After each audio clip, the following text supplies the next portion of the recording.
But not everyone believes that biology is destiny. For many scientists, it's your experiences in life that count.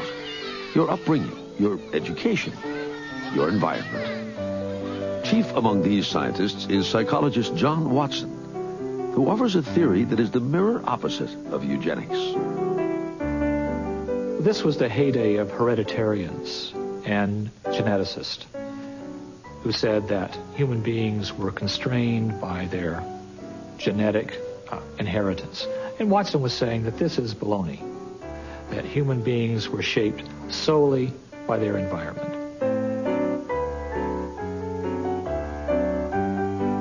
Over the years, Watson studies the behavior of babies, hundreds of them.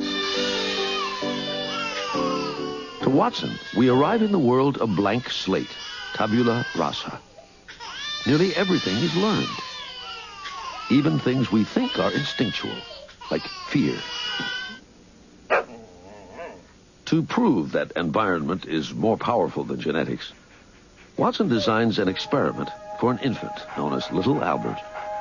He's so confident, he films it for posterity. At first, Albert shows little fear, even when Watson places a burning newspaper in front of him.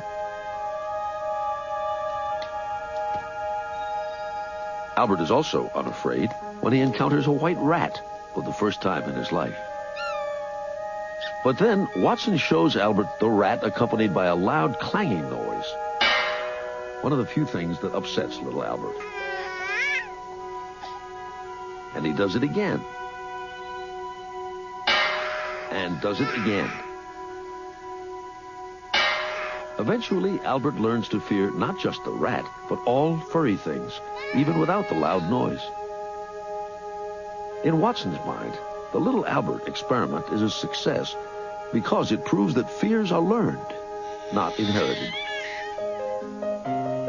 Watson calls his theory behaviorism and begins to popularize it. He urges parents to take active control of their children's upbringing by shaping their environment.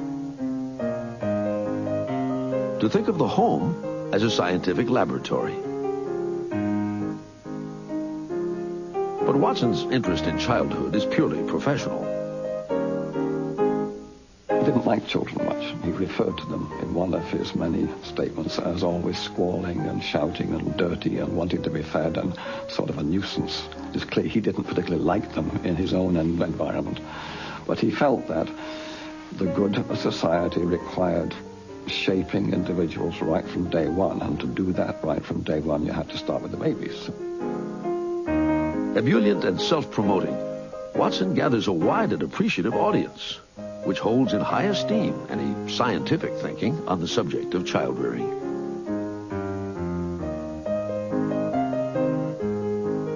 Science was increasingly important in the popular mindset.